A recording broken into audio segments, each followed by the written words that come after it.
So beautiful, no? Walking here, everybody is quiet, and Swami is sitting here already, waiting to hear this beautiful Durga Suktam. Such a phenomenal experience of enlightenment when you chant this Suktam.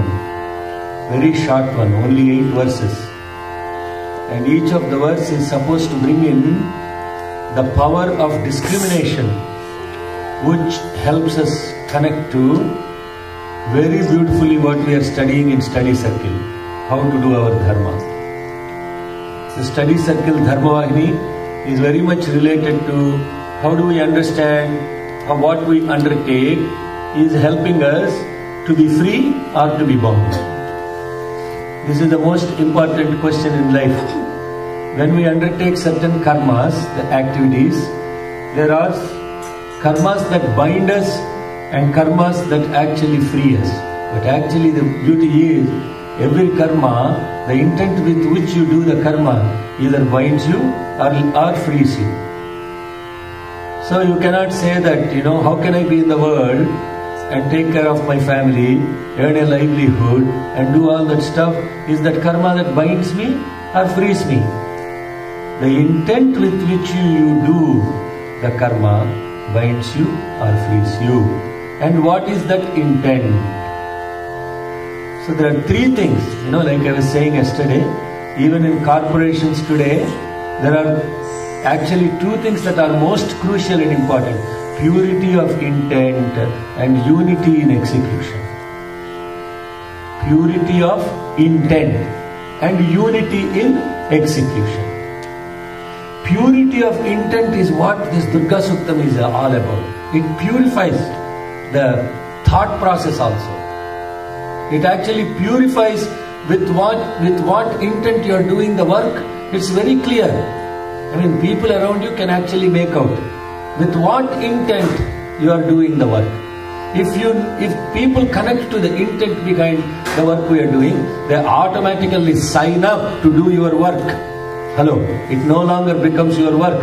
It becomes all the work of the entire universe. Not only that, when you have such purity of intent, you don't have to go beg people, do this for me, do that, nothing like that.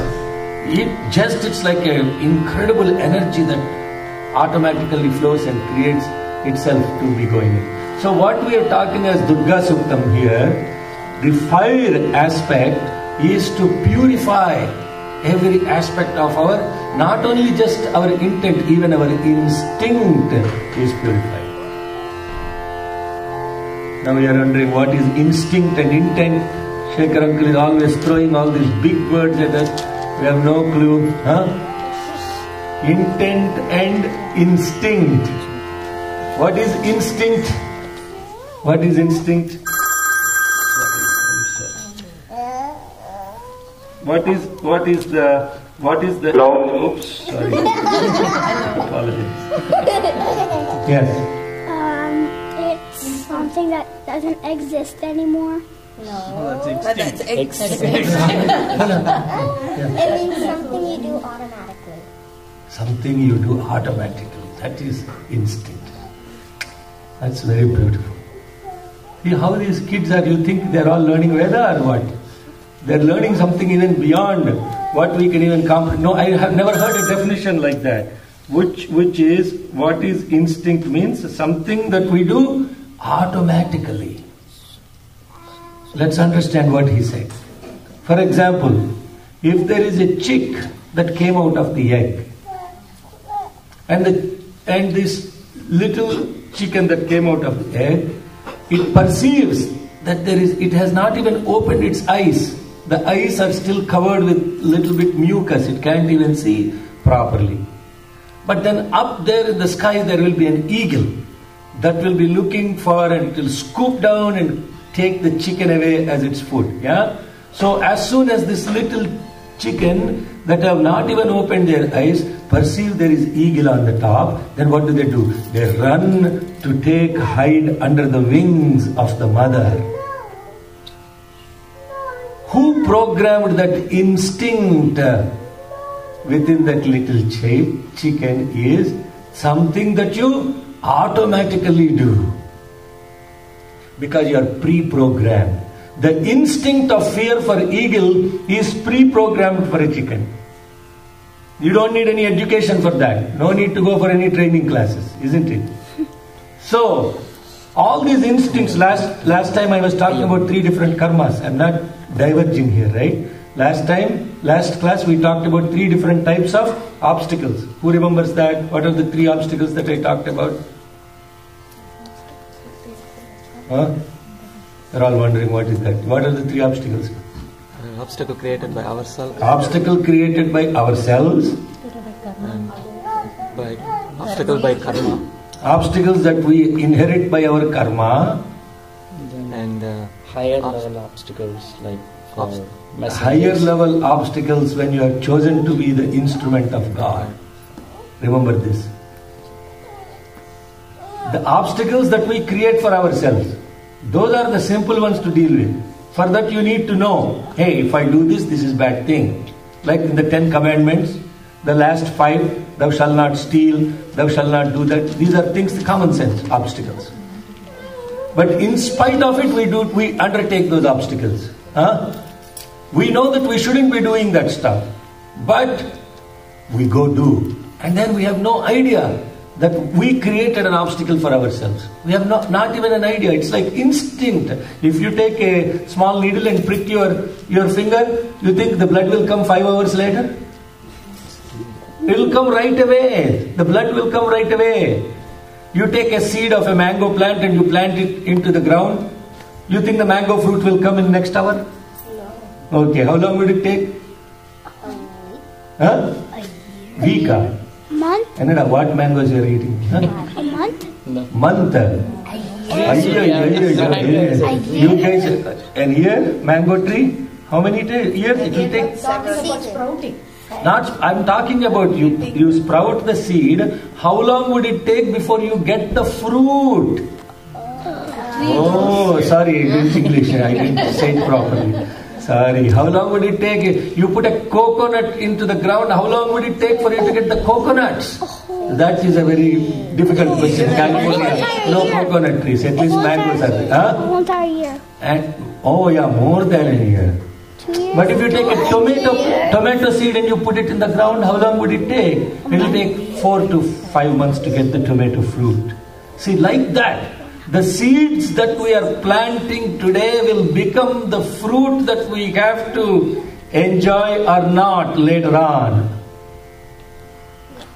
To actually, now if you take a seed and you fry it in a deep pan and then you put it in the ground, will any plant come out? No. This is exactly the point of annihilating, taking our seeds and frying it in the pan, taking all our karmas and you fry it in the deep pan, and there is no fruit of action that you have to either enjoy or not. It is all done. That is what this enlightenment is talking about. Now, this is now going from lower level to higher level. When you're looking at obstacles in life, Durga Suktam is actually pointing out to what is the lower level of obstacle to the higher level of obstacle to the highest level of obstacles. And the highest level of obstacles, that what we think are obstacles, are not actually obstacles to the divine messenger. Jesus never thought. In fact, if you look at the Jesus story, when he was on the mountain, the Olivet, in the garden, and when the people are walking with torches, and the apostles, the disciples of Jesus said, look, they're coming to get hold of you. They're going to now take you and they're going to punish you. Let's escape through the route, to the back route, so that you will not be subject to the punishment. Jesus said, wait. I got to go talk to Project Houston. And he went to this Yosemite rock, leaned down, and he said, hello, 1-800, Project Houston, are you there? And God is answering, yes. Should I escape or not? And then the divine will is no. Your annihilation is going to uplift the mass consciousness. Your destination as a messenger is to sacrifice yourself for the sake of the entire universe. Jesus said, thy will be done. And you think for Jesus, the pain and suffering that the Jesus has been put through is a pain and suffering for others to see, but not for Jesus. Hello? Because for him, it is obedience in the divine will and the command. When that is there is no pain or suffering. You understand? Now, why am I talking about this? Prutanajitagum sahamanamugramagnigum huvema paramat sadhastat. This is the mantra that we left last time. Prutanajitagum sahamanam ugram agnigum huvema paramat sadhastat. Now what what that mantra really means is, now I am going to defeat all the enemies that are coming in my way to obey the command or the divine will. Then what happened? You are invoking a consciousness that is much higher than your body and the mind.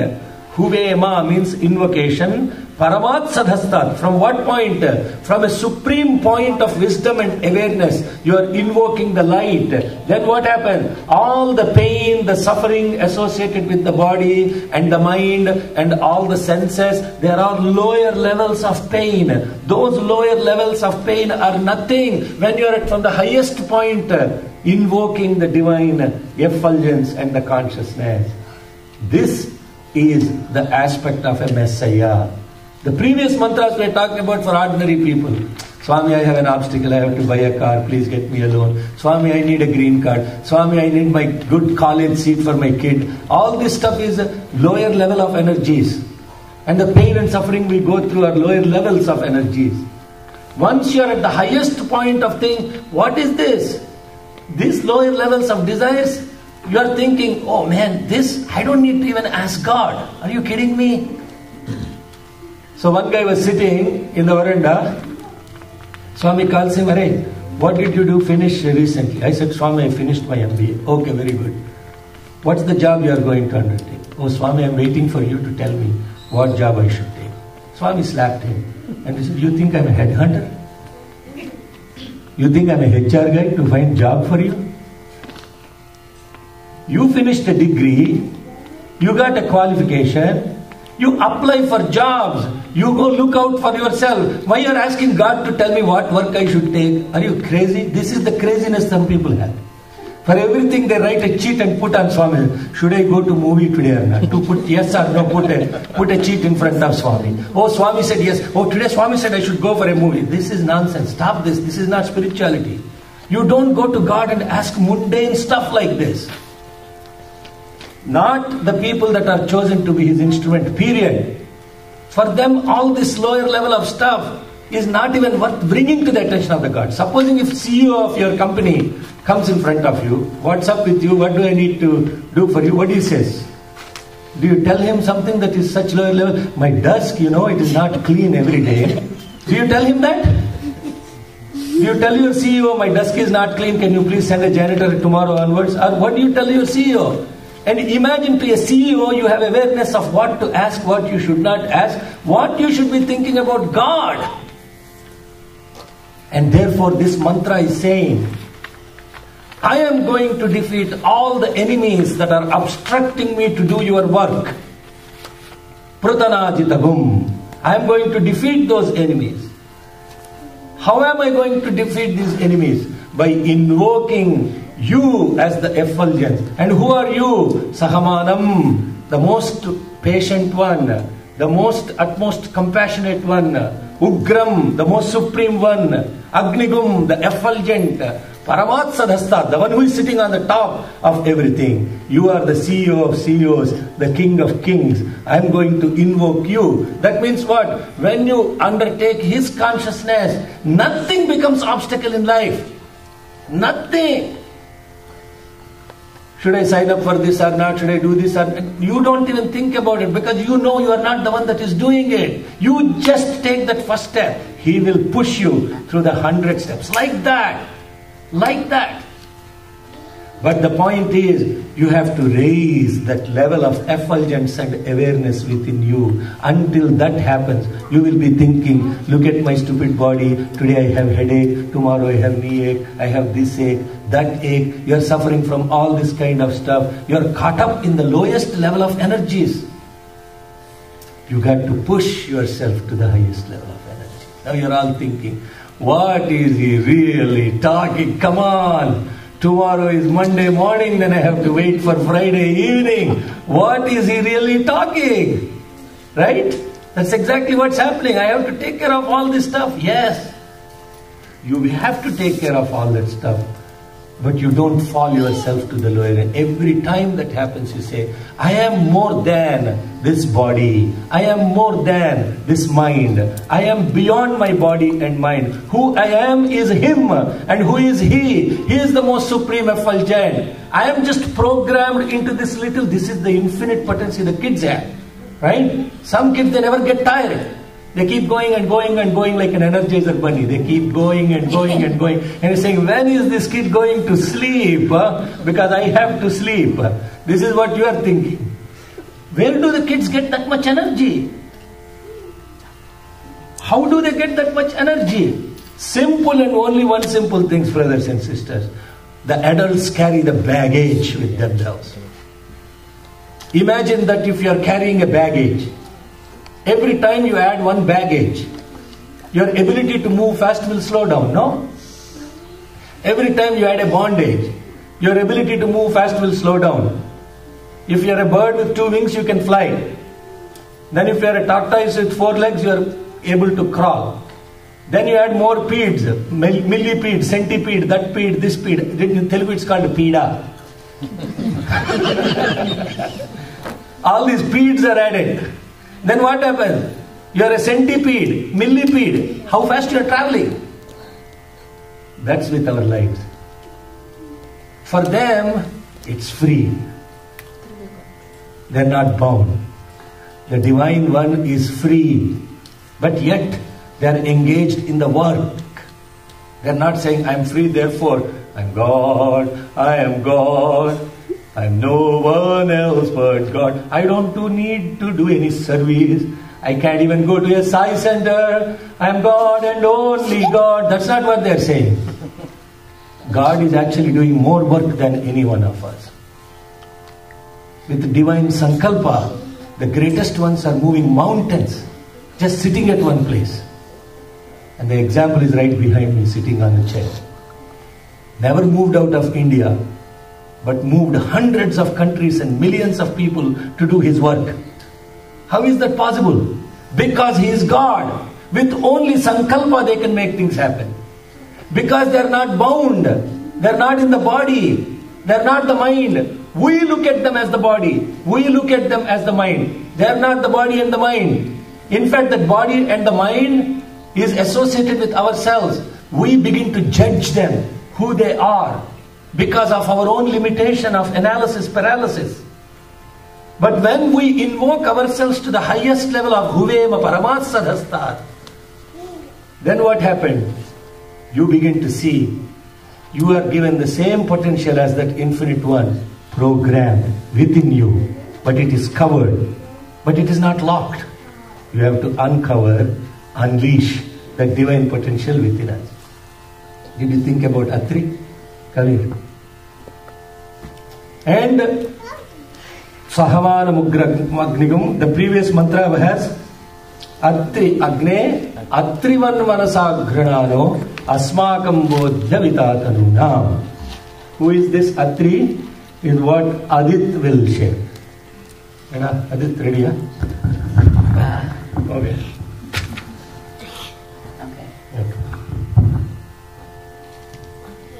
Okay.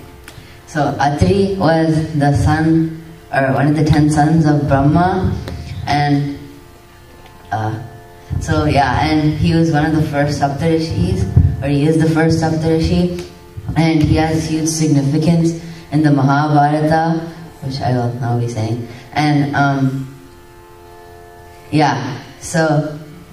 what happened was when the Kauravas were losing people and the people were dying, Dronacharya because of his power, many people were afraid of him because they thought he would create destruction. And so Atri calmed him down. And so that was the significance in the Mahabharata. And he's done this by saying that the good will automatically win over evil, because the good is that has no attachment, and that is the significance that he was called upon in the Durga Suktam, which also shows his significance in that also, and which I'll be now saying again, because he was the seer of the 5th mandala, or the chapter of the Rig Veda, And the Rig Veda consists of a number of hymns and praises of our source, which is our God. And what he says is that you should not have attachment, which is what Shekhar Uncle said last class, and referring to Moses and his faith and no attachment to anything else, I guess.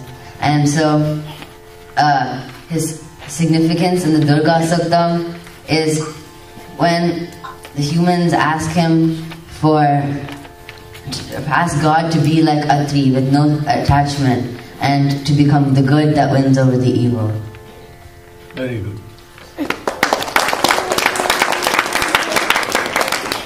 Any questions for Adit? Yeah. Actually, I forgot. Any questions, Nitin? Crystal clear what he said? Was it crystal clear? No, Anand is shaking his head like no. Atri, he said, is one of the 10 Sons of Brahma. Not sons like not born through body. Brahma created them. This is what they are called the progenitors of the entire universe. Are called Prajapatis. And one of them is Marichi. We talked about Marichi in Purusha Suktam. In this particular one it is Atri. He is also one of the Sapta Rishis. And one aspect he didn't cover is who is the consort or the wife of Atri. Did you read about that? No. Okay. That's the most important thing. Huh? Anything you want to share, Meera? No? Okay. So, the wife of Atri is Anasuya. Anasuya. And you know who is Anasuya? Mother of actually the Trinity, Dattatreya. And she had the power to convert all the three, Brahma, Vishnu, Maheshwara, into little boys with her chastity. And Atri is one of the most powerful rishis, even in the context of Ramayana. When Rama undertakes the journey in the forest, the very first Maharshi, Bharadwaja, then Atri, Anasuya, their ashram they go to. And Rama gets divine instructions from Atri. The power of Atri and Anasuya are that they are able to make gods into their children. Hello? How? Because the power of chastity, Atri's, let us be like Atri means, there is another significance behind that. The only mantra that Atri Maharshi has chanted his entire life is Samastaloka Sukino Bhavantu. Let us be like Atri means, let us always pray that all the beings in all the worlds have happiness and peace. Let's give a hand to Mr. Adit, Vinayak, Adit. So let's go through the next slokam here.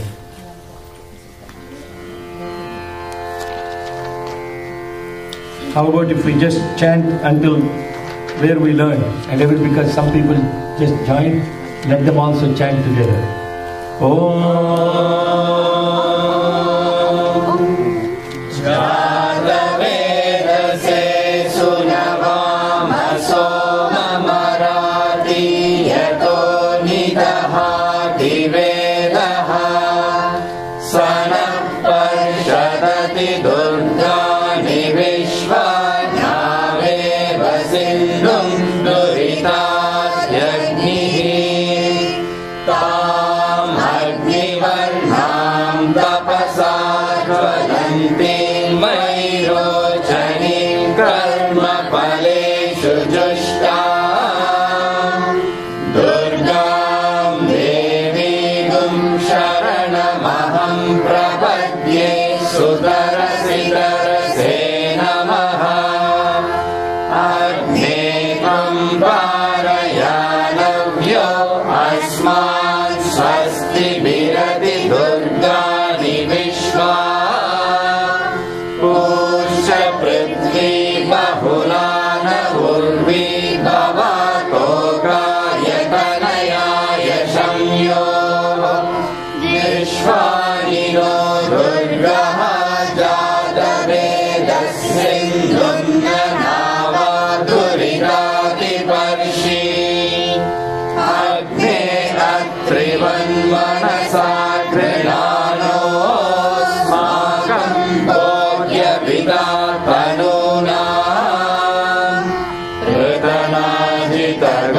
सहमानमुग्रमग्निहुं भुवेम परमासदस्तात् स नः पर्षदति दुर्गाणि विश्वाक्षाम देवो अतिदुरितार्यग्निः प्रत्नोषिकमीड्यो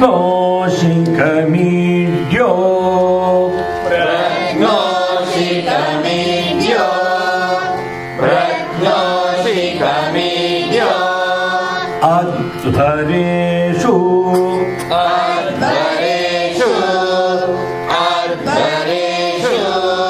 सनाच्च होताम्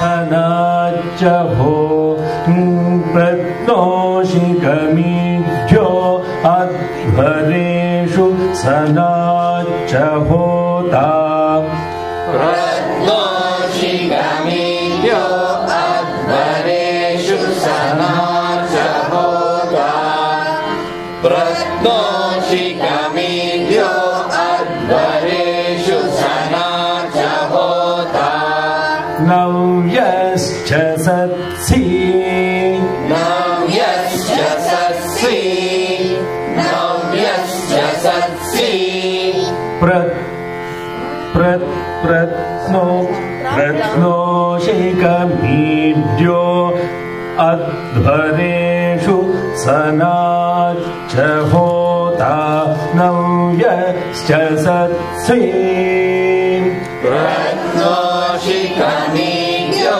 अध्वरेषु सनाच्च होता नव्यश्च सत्सि प्रत्नोषिकमीढ्यो अध्वरेषु सनाच्च होता नव्यश्च सत्सि स्वाञ्चाग्ने तनुवम् स्वाञ्चाग्ने तनुवम् स्वाञ्चाग्ने तनुवम् विप्रयस्वास्मभ्यम् विप्रयस्वास्मभ्यम् विप्रयस्वास्मभ्यम् विप्रयस्वास्मभ्यम् च विप्रयस्वास्मभ्यम् च विप्रयस्वास्मभ्यम् च. Hello, Lavanya, Nadi, I can't hear you saying anything. Huh? You have to say. I can see who is saying, who is not saying. Some people are excused, some are not, and you are not excused. Okay? Okay. Svanchagne tanuvam viprayasvasmabhyancha. Svanchagne tanuvam viprayasvasmabhyancha.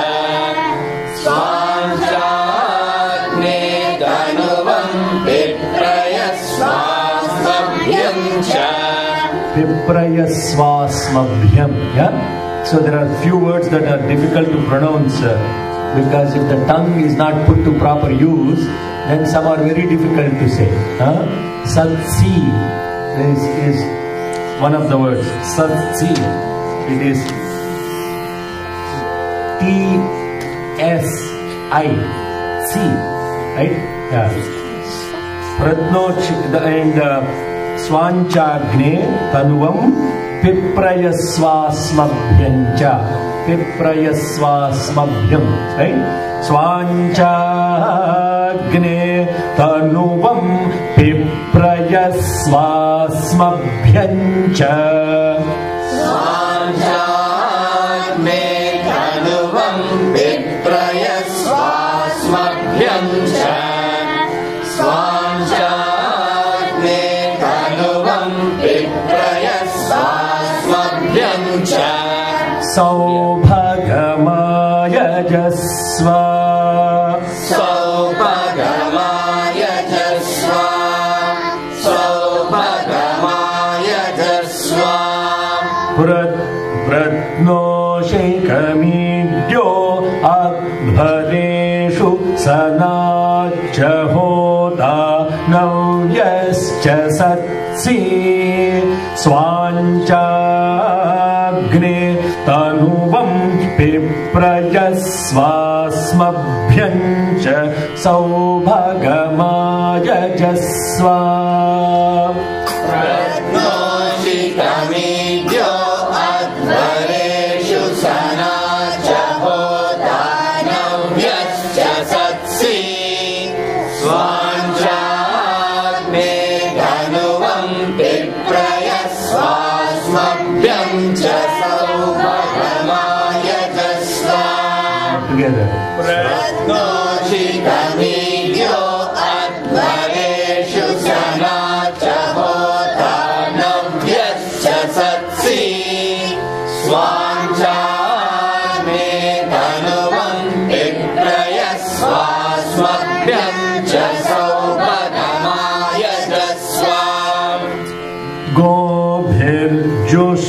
गोभिर्जुष्टमयुजो निषेक्तम् गोभिर्जुष्टमयुजो निषिक्तम्. Okay, I will say word by word. Govirjushtamayujo. Govirjushtamayujo. Govirjushtamayujo. Nishektam. Nishektam. Nishektam. Tavendra Vishnu. Tavendra Vishnu. Tavendra Vishnu. Ranu Sancharema.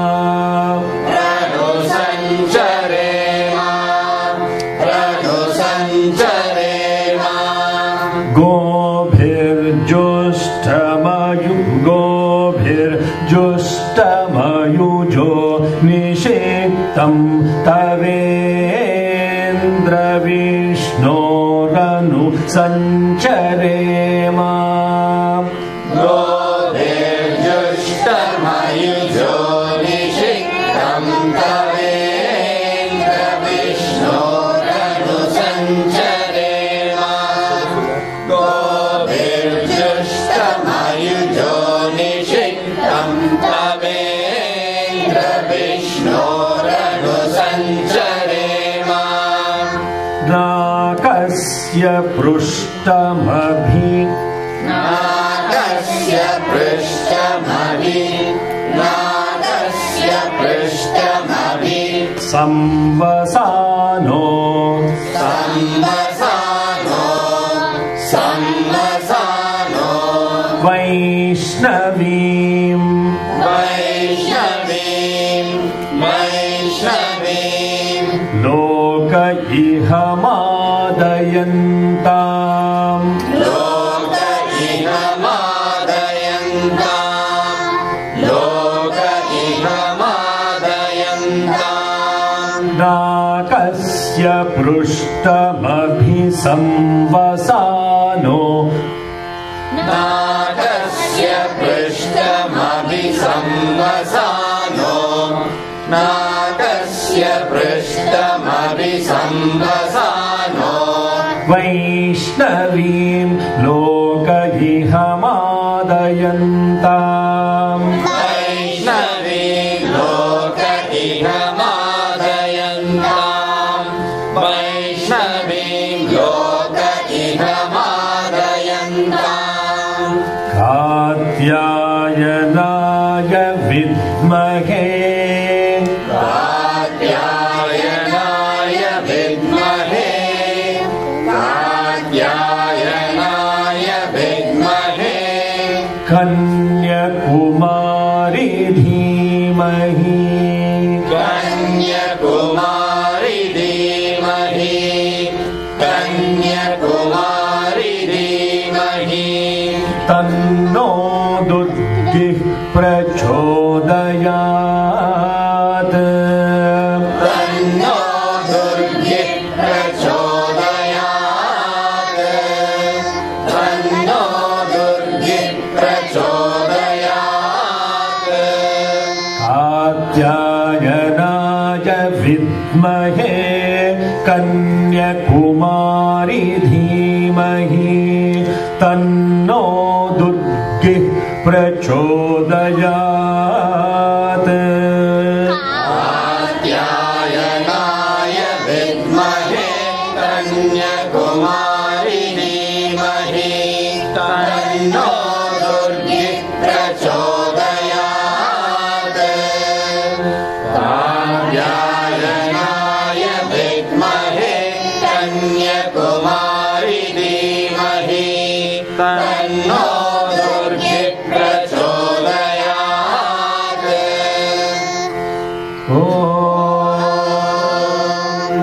Shanti, Shanti, Shanti. Because these three last shlokas, I'll say one more time so that you got it nailed. Right? Please go back and listen to the chantings. What you can also do is download the entire audio onto your. There are apps now. You can download the audio from the YouTube into an MP3 file and put it on your iPhone or whatever and hear it and learn it also. Okay? That way, it's not one time listening. You have to practice this. And this particular time period from day before yesterday is called Mahalaya Paksha, which is supposed to be a time when you have to really control your desires and also chant this particular month, this particular Suktam over the next 1 month is going to be the most powerful mantra you can ever chant.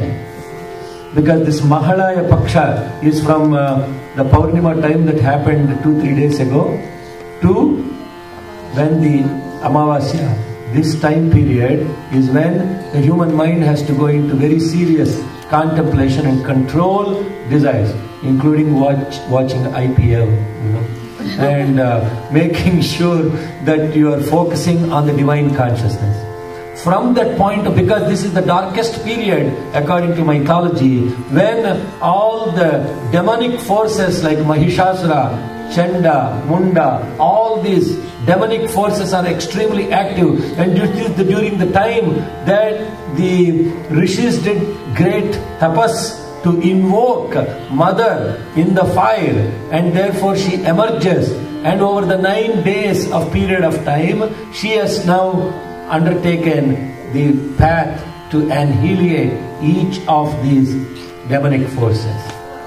So that Navaratri time that we are talking about is the time when the mother goes to work to take care of them. This period of 15 days before them, the invocation has happened because of the darkness of the. Now I am telling you mythological story around this. Yeah. Now you are wondering, what is that supposed to mean? There are no demonic forces around me now. What is this that we are talking about? How do I apply this to my daily living today? Let me tell you how that is related to daily living of individuals.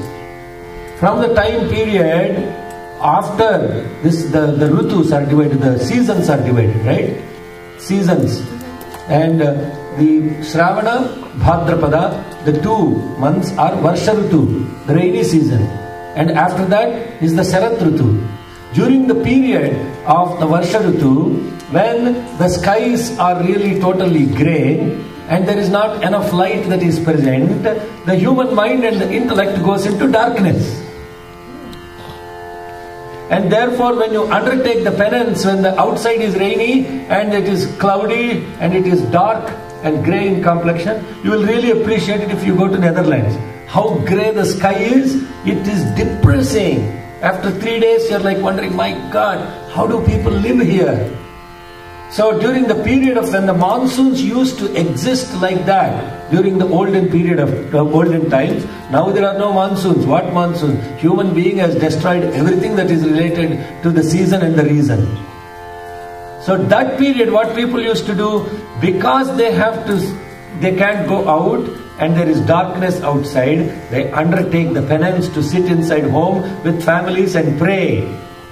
And that is the Dakshinayana. Then what's happening? During the time from rainy season to the fall, to the autumn and everything like that, the sunlight decreases. When the photo period is decreasing, that's the time of more darkness. During the period of Dakshinayana, the 6 months of less light, People have to undertake more holy practices, and that's why in Judaism you start with this new year and you go into Passover, Rosh Hashanah and everything. And in Islam there is Ramadan, which is the period of contemplation. And for Hindus it is Navaratri, Kartika Masa, praying to Shiva. And then what happens? Then the light comes to Uttarayana. More light, people get to work, go out and start plowing their fields and interacting with the Mother Nature. And that's when the spring comes. Hello.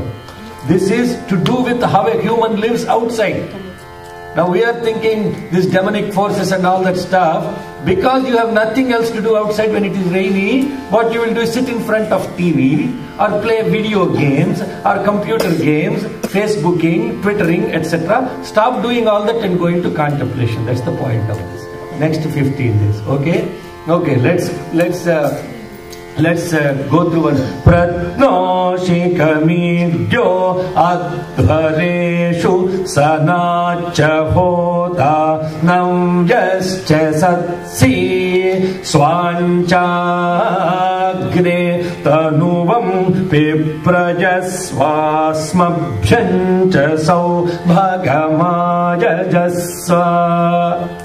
Pratnoshikhamidyo adhareshu sanacha hota navyascha satsi swanchagne tanuvam pitrayasvasmabhyancha saubhagamaya jasva. Pratnoshikhamidyo adhareshu sanacha hota navyascha satsi swanchagne tanuvam pitrayasvasmabhyancha saubhagamaya jasva. What this mantra means is, O the effulgent one, the God of fire, the one that is extolled during the period of sacrifice, and through this sacrifice you increase the happiness that we have within us. How is the fire increasing the happiness? Through what process? Through what process? What do you do into the fire? What do you do? Sacrifice. Because if there is no fire, there is nothing to sacrifice. So, O God of fire, by sacrificing my vices into you, I get more happiness. Oh, this is contradictory to human logic, no? If I sacrifice, how can I be more happy? Isn't it? If I hang on to things, I should be more happy. My car, my house, my family, my community, my creed, my caste. This hanging on to the identity is actually more bondage. By sacrificing that identity, as I said, you give away one bondage after another bondage. You give away, not you give up. Hello. You don't give up on them. You are not attached to them anymore. What you are doing is, the sacrifice aspect is, you are engaged in the work, but you sacrifice what? The fruit of action associated with it. That's what you sacrifice. I do my work, but I am not attached to the fruit of action. When you do the work, O fire of God, I fry the seed of my action in your fire. Then what happened? Once I fry the seed, there is no more birth. I am done. I am free. Understand? That's what is happiness. Happiness is freedom from bondage. Happiness is, Swami defines as union with God. Happiness is what we are expecting from outside. When somebody praises, we are happy. When somebody compliments, we are happy. When somebody compliments our child, we are happier. When somebody says your child cannot sing, we are depressed. Because we take it so personally. Oh my God, how come they let other person's child sing and not my child sing? What is this? You get happy when your child is praised. You get unhappy when your child is not praised. You go through all this up and down and up and down. What's your happiness dependent upon? Something external validation. Somebody is validating it for you. When you stop looking at that validation and you sacrifice the validation, but you simply do the karma, you are happy, you are free. And that sacrifice of the fruit of action is putting the seed into the fire. Swaha. That's what you're doing. Right? Rudraya Yadanna Mama. I'm not attached to this. Even worshipping God, I'm not attached to it. If I'm attached to the worship of God because I'm doing it for my own personal benefit, it's no longer sacrifice. It's a business deal with God. I give you this, you give me back that. It's business transaction. And God is looking at you, oh, you want business deal done with me? Let's bring an agreement. And then He will go line by line. Each and every part of your agreement you will read. Just like when you do a business deal with somebody, you take it to a lawyer, right? Contract has to be validated by a lawyer. The lawyer will read all the contract, line by line. He will make correction. And then he will say, now you sign, right? And then you sign and the other party signs. When you go to God and start doing business transaction, He requires a lawyer called priest. And that priest is your lawyer. He's saying, do this properly, do that properly, don't touch this, don't touch that. Then what did you engage? A third party lawyer. And this third party lawyer is getting this business transaction between you and God. But when you don't have an agenda of third party transaction, you are sitting in front of God and said, I'm not doing it for myself. I am doing it for the welfare of the humanity. I am doing it for universal peace. Then what happened? All the business transaction is not required. God is saying, oh, He is doing with love. There is nothing remuneration expected. Then He will not look for whether you are a woman and you are chanting Veda, you are a Brahmin and you are a chanting Veda. He will not look for any of those transactions. He will look whether you have love for God and love for His creation. That's all. Those are the only two qualifications. Then business done. He will grant everything that you want. And hence Swami said, anybody from any caste, any creed, any gender, they can chant Vedas. What is his instruction? For the world peace, when you do it, and when there is purity of the intent of world peace, there is no other requirements that are in place. You understand? Swanchagne tanuvam piprayasvasmabhyancha saubhagamaya jasva. Then what is saying? You are the most eternal one, and you are the one that is always looking new. That's what you are telling this effulgence. What does it mean you are eternal one? You are eternal because ever since human being came into existence, they worshipped fire as God. And therefore, He is always new. Why is He always new? He is not contaminated by anything that is offered into Him. Therefore, He is always new. You can contaminate water, you can contaminate earth, you can contaminate wind, you can contaminate space. You can never contaminate fire. Therefore, He is always fresh and new. Apply it to yourself. When you are like the fire, you are not touched by any impurity that comes around you. In fact, they get purified. When we are like fire, means what? Purity of thought, word and deed, as Zarathustra said. When you have purity of thought, word and deed, as Zarathustra has, that's his diction. When that is there, you are untouchable. You are like fire. Be like the fire. And when you are the fire, people come to you, you are not contaminated by them. Now you are listening to them with empathy, not sympathy. Somebody comes and start dumping their garbage about somebody else. Stop. And you say, excuse me, hello.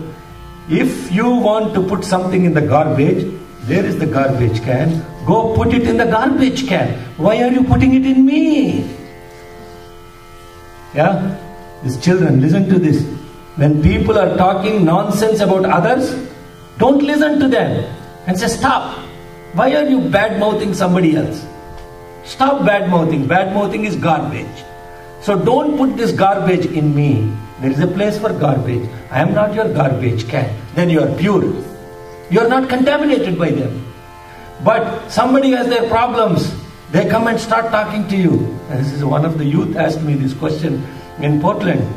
A very beautiful question. She is a physician. and she is a very young physician. And when she is seeing the suffering of the people that she comes across with, she said, "Uncle, I begin to take their pain and suffering on me, and I am getting affected by it. How do I not get affected? For a physician, it is so important. They are seeing death all the time. They are seeing pain and suffering all the time. How do you go serve people with empathy, not sympathy?" There is a difference between the two. Go check the dictionary, you will find it out. Be empathic to the problems of the others. Then you say, "Yes, I understand. I shall pray for you, and I will take care of it for you." Not the I in you, not the ego. I will make sure that I become the pleader, not the leader. The pleader is the one that prays for others. The only way they lead others is by pleading for others to God. And then once what happens? You are always fresh and new. Tanuvam piprayasvasmabhyancha saubhagamaya jasva. When we become like you, O fire, what do we bring to others? Happiness and love. We radiate like the fire. Fire has two properties. What are the two properties of fire? Ajit, get back into the ring here. What are the two properties of fire? Heat and light. Exactly. So when you are like the fire, you have the heat and the light. You have to be careful, because you are heat now. Somebody comes and touches you. Oh my God, this guy is hot. They are now burned. So you have to be very careful in dealing with fire.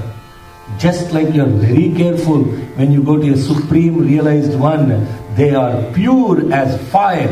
You have to be very careful, be respectful, and if you are a little bit distant and it is cold, they give the warmth of love and the light of wisdom. You don't go mess with the fire, they will burn you. And hence you have to be careful with the realized ones. Why? They are like fire. You can't be kidding with them. Don't mess with them. Is anybody here going to mess with fire? Don't mess with fire, no. Because it will burn you down. But you can use fire for its light and its warmth of love and the light of wisdom. Then Gobhir Justam Ayujo Nishiktam Tavendra Vishnoranu Sancharema Nakasya Prustam Abhisam Vasano Vaishnavim Lokaihamadayantam. So, O God, the God of illumination and the light, you are untouchable by any contamination, impollutable. No sin can touch you. And you are all pervading. The fire is all pervading. Look at the fire, how quickly it spreads. You can see what happened in Yosemite or Southern California. You'll see how quickly it spreads. Vishnu means that's what it means. The ability to expand quickly.